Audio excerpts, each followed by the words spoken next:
Thailand के Phuket से दिल्ली आ रही एक फ्लाइट अचानक भीषण टर्ब्यूलेंस की चपेट में आ गई। हालात इतने बिगड़ गए कि विमान को बीच रास्ते से ही वापस लौटना पड़ा। जानकारी के मुताबिक उड़ान भरने के करीब 1 से 1.5 घंटे बाद ये घटना हुई। उस समय सुबह का वक्त था और ज्यादातर यात्री गहरी नींद में थे। अचानक विमान जोर जोर से हिलने लगा। करीब 2 से 3 मिनट तक चले इस भीषण झटके से फ्लाइट में अफरा तफरी मच गई। बताया जा रहा है कि विमान में 100 से ज्यादा यात्री सवार थे। इस दौरान 15 से 20 यात्रियों को गंभीर चोटें आईं। किसी के सिर में चोट लगी तो किसी की पीठ और कान के पर्दे तक प्रभावित हुए। वहीं कई अन्य यात्रियों को भी हल्की चोटें और झटके लगे। रिपोर्ट्स के मुताबिक 70 से 80% यात्री किसी न किसी तरह प्रभावित हुए। यात्रियों का कहना है कि हादसा इतना अचानक हुआ कि कई लोग अपनी सीट से उछल गए। फ्लाइट में कुछ देर तक दहशत का माहौल बना रहा। घटना के बाद विमान को वापस मोड़ दिया गया और फिलहाल बोर्डिंग प्रक्रिया भी रोक दी गई है। कल हम लोग जैसे फ्लाइट में बैठे थे फुकेत से आप आ रहे थे पूरे फुकेत से हम लोग बोर्ड किए थे। एयर इंडिया की फ़्लाइट थी और वहाँ से करीब 1.5-2 घंटे हो चुका था फ्लाइट चलते हुए और अचानक से डिस्टरबेंस हुआ थोड़ा सा, जैसे कि मान लो 10 सेकंड का डिस्टरबेंस होगा और उसके बाद एक झटके में फ़्लाइट काफ़ी नीचे ड्रॉप करी, जिसमें जो भी सीट बेल्ट नहीं था जिनके, वो लोग सारे लोग उछल गए फ्लाइट में, ऊपर जाके टकराए।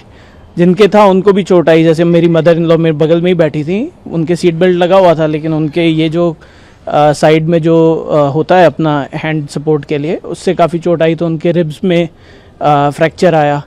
तो कल हम लोग बाद में हॉस्पिटल गए थे, वहाँ पे जाके पट्टी वगैरह करा के, और उन्होंने बोला कि कुछ इसमें कर नहीं सकते, पेन किलर वगैरह इंजेक्शन दिया, फिर हम जयपुर आ गए। कितने लोग आप गए थे टोटल? यात्री तकरीबन जो थे उनकी क्या स्थिति थी और भी यात्री आपके साथ में? बहुत सारे लोगों को बहुत चोट आई हुई थी। अभी हम लोग जो देख रहे हैं 5, 10, 15, कहीं पे 17, ये सब नहीं है। एक्चुअली बहुत लोग, ज़्यादा लोगों को चोट आई हुई थी। और सबसे बड़ा प्रॉब्लम यह है कि गिनती इसलिए अच्छे से नहीं मिल पा रही है क्योंकि कोई अरेंजमेंट था ही नहीं, ना एयरपोर्ट अथॉरिटी द्वारा, ना कोई एयर इंडिया द्वारा, कोई भी अरेंजमेंट नहीं था। जब फ्लाइट लैंड करी है, करीब 1.5 घंटे पहले एक्सीडेंट हो चुका था। पायलट को बता देना चाहिए था नीचे कि क्या सिवियरिटी है, लोगों की कैसी इंजरी है। ऐसा हमको नहीं लगता कि नीचे कुछ बताया था, क्योंकि जब हम गए तो क्लूलेस थी वहाँ पे स्टाफ। व्हील चेयर वाले आए थे। व्हील चेयर वाले जब मेरी मदर इन लॉ को लेके जा रहे थे व्हील चेयर में, मैंने उनसे पूछा कि आप कहाँ लेके जा रहे हो? बोले इमिग्रेशन लेके जा रहे हैं। बोले इमिग्रेशन क्यों लेके जा रहे हो? बोले और कहाँ लेके जाएँ। उनको पता ही नहीं था कि उनको कहाँ लेके जाना है। They didn't know anything about medical condition है या फिर फ्लाइट में एक्सीडेंट हुआ है, they have to take them to doctor या हॉस्पिटल, कुछ करना है। उसके बाद वहाँ पे हम लोगों को जब तक अपना वॉइस नहीं रेज करो, जब तक बेग नहीं करो, जब तक स्क्रीम नहीं करो, एक बंदा सपोर्ट में नहीं आया। एयर इंडिया का कोई सीनियर स्टाफ नहीं था वहाँ पे, एयरपोर्ट का कोई सीनियर स्टाफ नहीं था वहाँ पे। काफ़ी देर बीतने के बाद, करीब 1 घंटे के बाद, वहाँ पे एयरपोर्ट के जो T3 के हेड हैं मिस्टर रविशंकर गौर, वो आए। उन्होंने हम लोगों से बात करी और वो हम लोग को बाहर तक लेके गए। उनके टीम ने बाद में हमको सपोर्ट कराया, जो कि एम्बुलेंस हमको हॉस्पिटल लेके गई। लेकिन जब तक वो नहीं आए थे तब तक इट वाज कम्प्लीटली केओटिक, एकदम केओटिक था। कोई भी अरेंजमेंट नहीं था। नॉर्मली ऐसा कोई भी इमरजेंसी हो, अगर पायलट नीचे बता देगा कि क्या प्रॉब्लम हुआ है, तो नीचे एम्बुलेंसेज पहले से प्री अरेंज्ड होने चाहिए, डॉक्टर्स पहले से वहाँ पे स्टैंड बाई में होने चाहिए, वहाँ पे बाकी जनता होनी चाहिए। पानी तक का अरेंजमेंट नहीं था। वहाँ पे जो लोग आए थे, घायल लोग, वो फ्लाइट से उतर के बाहर बैठे, कोई फ्लोर पे बैठा है, कोई कुर्सी पे बैठा है, और वहाँ पे पानी तक का अरेंजमेंट नहीं है। फिर उनको बोलना पड़ा कि पानी तो कोई ला के दो। उसके बाद जाके कोई मूव किया, जाके पानी लेके आया। तमाशा देखने के लिए लोग काफ़ी थे, 50 लोग 60 लोग तमाशा देख रहे हैं एयरपोर्ट के, जो जूनियर स्टाफ होंगे, बट उनको गाइडेंस नहीं, उनको कोई प्रोसेस नहीं है, कोई SOP नहीं है, इनका दिखता नहीं है, या तो इन्होंने उसको एक्टिवेट नहीं किया था। सर, कितनी देर बाद आपकी मदर इन लॉ को अस्पताल लेकर जाया गया नीचे आने के? हम लोग करीब 11, सवा 11 बजे लैंड किए थे और करीब 12-12:30 बजे के आसपास हम लोग को लेके गए होंगे। 12:30 भी नहीं, ऑलमोस्ट 1 बजे, क्योंकि 12 बजे तो हमको चेकआउट कराया था, वहाँ से इमिग्रेशन कराया था। करीब 1 बजे के आसपास हमको हॉस्पिटल लेके गए होंगे। एम्बुलेंस की व्यवस्था भी तत्काल नहीं थी वहाँ पर? एम्बुलेंस की व्यवस्था नहीं थी। बाद में हम अपने साथ सूटकेसेस लेके एम्बुलेंस के बाहर खड़े थे, और फिर ये हो गया कि अब एम्बुलेंस में वो जाएंगी तो हम कहाँ पड़े रहेंगे, फिर हमको किसी तरीके से एम्बुलेंस में लोड किया। अब वहाँ पे सामान भी लोड कर रहे हैं तो कोई हेल्प नहीं कर रहा। करीब 20-40 लोग एयरपोर्ट के खड़े हैं, कोई हेल्प नहीं कर रहा क्योंकि सब तमाशा देख रहे हैं। तो जो सबसे बड़ा दिखता है कि एयरपोर्ट के अंदर कोई भी अरेंजमेंट नहीं था, कोई इनका एक्टिवेशन नहीं था of taking care of people who been hurt. और वो आके किसी ने भी इस तरीके से ये नहीं किया कि लोग आ रहे हैं अब उनको थोड़ा सा एम्पैथी दिखाएं, उनको चोट लगी है, वो साइकोलॉजिकली स्ट्रगल कर रहे हैं, उन लोगों को थोड़ा सा हेल्प करें, उन लोग को आगे लेके जाएं और पानी दें, या फिर बच्चे हैं साथ में उनको हेल्प करें। कोई हेल्प नहीं, कोई सपोर्ट नहीं। बाद में मतलब कुछ लोग थे एयर इंडिया के स्टाफ के, ऐसा नहीं है कि एकदम नहीं थे। एयरपोर्ट में एक मैडम थी, उनका नाम नहीं पता मेरे को, बट वो काफ़ी दौड़ दौड़ के सबको हेल्प करा रही थी। But again for the magnitude of issue that happened, इसके अंदर there should have been a lot more people involved, a lot more empathy, a lot more care for people, और वो सब कंप्लीटली मिसिंग था। तो मोर देन एनीथिंग जो घटना हुई ऊपर, अगेन हम लोग कोई भी एविएशन के एक्सपर्ट नहीं हैं, हम लोग नहीं बोल सकते कि वो पायलट की नेग्लिजेंस थी या फिर नेचुरल कॉज था, कुछ भी हो सकता है। मोस्ट प्रॉब्ली नेचुरल कॉज है। सर मुझको ये बताइए कि आपके साथ टोटल कितने यात्री, मतलब आपकी फैमिली के कितने लोग सब यात्रा करते थे? हम लोग 6 लोग थे साथ में, मैं, मेरी वाइफ, 2 बच्चे और मेरी वाइफ के पेरेंट्स, हम लोग 6 लोग गए थे साथ में। एक बार रुकना सर, क्या आपने वहाँ पर जब ये घटना हुई, जब दुर्घटना हुई एकदम, जब विमान ऊपर नीचे हुआ, तो पायलट को पायलट इनसे आपके वहाँ पर जो विमान में उस दौरान थे फ्लाइट, उनसे कोई बात हुई, कुछ आपको ऐसा लगा, कुछ महसूस हुआ? जो सबसे पहले तो मैं ये बोलना चाहूँगा कि जो केबिन क्रू थी एयर इंडिया के फ़्लाइट की, वो one of the most amazing cabin crew थी। जितने भी एयर हॉस्टेसेस थे या फिर जो केबिन में मेल अटेंडेंट्स थे, उन लोगों ने पहले भी सर्विस सबको बहुत अच्छे से दी, हम लोग को बहुत अच्छे से दी, बच्चों से अच्छे से बात कर रहे थे।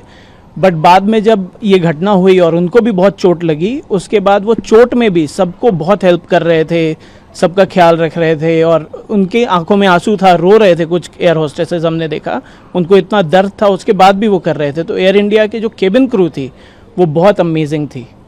लेकिन मैं सेम चीज़ पायलट्स के लिए नहीं बोल सकता क्योंकि हमारे सामने नहीं थे, और उनमें से एक पायलट थे जो कि उनका डिमीनर अच्छा नहीं था। डिमीनर अगर बोला जाए कि जो पहनावा होता है, जो हम लोग नॉर्मली पायलट्स को देखते हैं, मैं करीब 20 साल से इंटरनेशनल ट्रैवल कर रहा हूँ, हम लोग अमेरिका रहते हैं, हम लोग यहाँ इंडिया में अभी आए हुए हैं, छुट्टियों के लिए आए हुए हैं, और हम लोगों ने इतने पायलट्स देखे हैं हर जगह, हर कंट्री के, इवन इंडिया के। बहुत डिग्निफाइड जॉब है, रोल है, लोग अच्छे से ड्रेस होके आते हैं, एक डिग्निटी मेंटेन करते हैं। The pilot was not dressed well, untucked shirt था, क्रीज्ड शर्ट था, बिखरे हुए बाल थे। Again I don't want to जज एनीथिंग, ये सब एजेंसीज़ हैं, वो लोग जांच करेंगी जो भी करेंगी। बट इसके बाद भी जब दुर्घटना हुई, नेक्स्ट जो पायलट को बात भी करना चाहिए लोगों के साथ, या उन थोड़ा एम्पैथी दिखाना चाहिए, जो भी है, may be the pilot was also panicked, लेकिन कुछ जो बात करने का तरीका होता है वो नहीं दिखा। जो बात करा भी और जो अनाउंस करा, उसके अंदर भी कुछ थ्रेटनिंग टाइप का ही टोन लग रहा था। It was more like boss, tone इस तरीके का था कि बॉस आप लोग सोशल मीडिया में कुछ डालना मत, आपका भी ख़राब होगा, मेरा भी ख़राब होगा, ये बात का बतंगड़ बन जाता है। वॉट एवर दैट वॉज, वो सब नहीं करना चाहिए। पहले आपको ये करना चाहिए कि ये दुर्घटना घटी, होपफुली आप लोग सब ठीक हैं। अगर आप लोग को किसी को भी किसी चीज़ की ज़रूरत है, हमारी क्रू आपके साथ है, नहीं है, या हम नीचे लैंड करेंगे, वॉट एवर दैट इज़, आपको बताना चाहिए कि क्या, एक तो क्या हुआ थोड़ा सा उसके बारे में, और उसके बाद बाकी सब ठीक है नहीं, वो सब पूछे करें, रादर देन ये बोलें कि आप सोशल मीडिया में पब्लिश मत करना कुछ, आप कहीं पे करोगे तो आपका भी ख़राब होगा, हमारा भी ख़राब होगा, रेपुटेशन ख़राब हो जाता है, बात का बतंगड़ बन जाता। तो मेरे को डिमीनर अच्छा नहीं लगा पायलट का। पायलट वॉज इंटॉक्सिकेटेड और नॉट, आई कांट से, मैं डॉक्टर नहीं हूँ, मैं एविएशन एक्सपर्ट नहीं हूँ, तो वो किस रीज़न से दुर्घटना हुआ मेरे को पता नहीं। पायलट सही था कि नहीं पता, और मैं ऐसा कमेंट करना भी नहीं चाहता क्योंकि पायलट जो है वो उनके करियर भी है, तो मैं ऐसा कुछ नहीं बोलना चाहता। लेकिन जांच होनी चाहिए। मैंने वहाँ पे भी मिस्टर रविशंकर गौर जो हैं एयरपोर्ट में अथॉरिटी, उनको भी मैंने यही रिक्वेस्ट किया कि आप लोग को टेस्ट कराना चाहिए, ब्लड टेस्ट वगैरह कराना चाहिए, मेडिकल टेस्ट कराना चाहिए, ताकि ये पता चले कि ये क्यों हुआ है। और ये ज़रूरी है कि हम लोग के माइंड में इतना ट्रस्ट होता है पायलट के लिए जब हम लोग जाते हैं कि हम लोग अगला 2 घंटा, 4 घंटा, 10 घंटा, 24 घंटा शांति से बैठ के इसलिए चैन से कहीं ट्रैवल कर रहे हैं एयर पे कि हम ट्रस्ट कर रहे हैं कि पायलट जो है ट्रेंड है और पायलट जो है वो सही है। अब होपफुली सब कुछ सही था, बट डिमीनर सही नहीं था, डिमीनर बहुत ही गंदा था, तो उससे ट्रस्ट टूट जाता है। आपका नाम बताएं। मेरा नाम है श्रीकांत झा। दौरान थी जब ये पूरा घटनाक्रम हुआ, हाँ। किस तरह महसूस हुआ आपको मतलब उस ऐसा जैसे कहते हैं ट्रोमेटिक एक्सपीरियंस मुझे लाइफ में मुझे लगता वापस आएगा, क्योंकि मेरे बगल में मेरे पापा बैठे थे, वो पूरे उड़े हैं आसमान में और मैं उनको पकड़ी हूँ। उससे पहले वो आसमान का वो टच किया उन्होंने और वो नीचे गिरे। और मतलब वहाँ पे जो अभी तक मैं सोच रही हूँ तो मेरे को कांपना होता है। लेकिन मेरी बच्ची बगल में मेरे बैठी है, वो 1 घंटे तक उसके बाद रोई है कि मुझे वापस कभी ऐसे नहीं बैठना, एरोप्लेन में नहीं बैठना। तो ये हम सबके लिए एक्सपीरियंस बहुत डरावना था, क्योंकि हमारे घर वालों को, हमारे पापा को ऐसे देखना उड़ते हुए और बच्चों को रोते हुए देखना, वो मेरे बच्चे बहुत ट्रैवल किए हुए हैं। हम लोग जैसे बताया यूएस रहते हैं, तो बहुत ट्रैवल किए हुए हैं, वो ऐसे नहीं है ईजिली डरने वाले। तो उनको इस तरीके से देखना was a bit scary and a bit sad. और आई जस्ट वांट टू से कि पहले हमारे ऐसा नहीं है कि ये ड्रॉप वाला चीज़ पहले नहीं हुआ है, पहले कम हुआ होगा, पहले दूसरे एयरलाइन में भी हुआ है ये, लेकिन उसके बाद कभी ऐसा नहीं हो कि पायलट ने बोला हो कि ये मत करना, वो मत करना, ये ख़राब है, कुछ नहीं, पहले से बताया हुआ था होगा। सीट बेल्ट लगे हुए थे और हमारे बच्चे भी उस वक्त कोई रोए नहीं, वो तो मस्ती कर रहे थे, खुश हो रहे थे, क्योंकि उनको पता था कुछ आएगा, ठीक है, और वो भी ठीक थे। लेकिन ये जो एक्सपीरियंस हुआ जिस तरीके से, उसके बाद एयर होस्टेसेस वगैरह भी पैनिक हो रखे थे, वो खुद भी पायलट पैनिक लग रहे थे, उनकी बातों से, आवाज़ से लग रहा था थोड़े घबराए हुए हैं। तो वो सब सिचुएशन की वजह से हम लोग सब बहुत ज़्यादा डर गए थे। आपकी मदर को भी चोटें लगी है? हाँ, उनको कितनी चोट लगी, अब कैसी स्थिति है? उनको हेयरलाइन फ्रैक्चर आया रिब्स में, क्योंकि उन्होंने सीट बेल्ट लगा रखी थी, लेकिन फिर भी वो झटका की वजह से जब जैसे अड़ी तो साइड की जो सीट की जो होती है हैंडल उससे उनको बहुत तेज चोट लगी। तो उसके बाद उनको सीधा एम्बुलेंस से ही लेके गए थे हॉस्पिटल। अब ठीक है? अब टाइम लगेगा, 6 से 8 हफ्ते लगेंगे उसको ठीक होने में। आपका नाम बताएं। पलक रानी वाला। कहाँ से कहाँ आप लोग आ रहे थे फ्लाइट? सर फुकेट से दिल्ली आ रहे थे। क्या हुआ फ्लाइट में, कितने फीट पे थे उस समय और क्या हुआ था? सर मेरे को फीट तो I am not a pilot. हम आ रहे थे, 1-1.5 घंटा हुआ था फ्लाइट को, सुबह अर्ली मॉर्निंग का टाइम था, हम सो ही रहे थे फ्लाइट के अंदर। फ्लाइट सडनली चलती चलती रुक के टर्न अराउंड हो गई और ये मानिए ये प्लेन है, आते हुए ये प्लेन ऐसे घूम गया। 2 ढाई 3 मिनट तक ऐसे ही चलता रहा, ऐसे ही चलता रहा।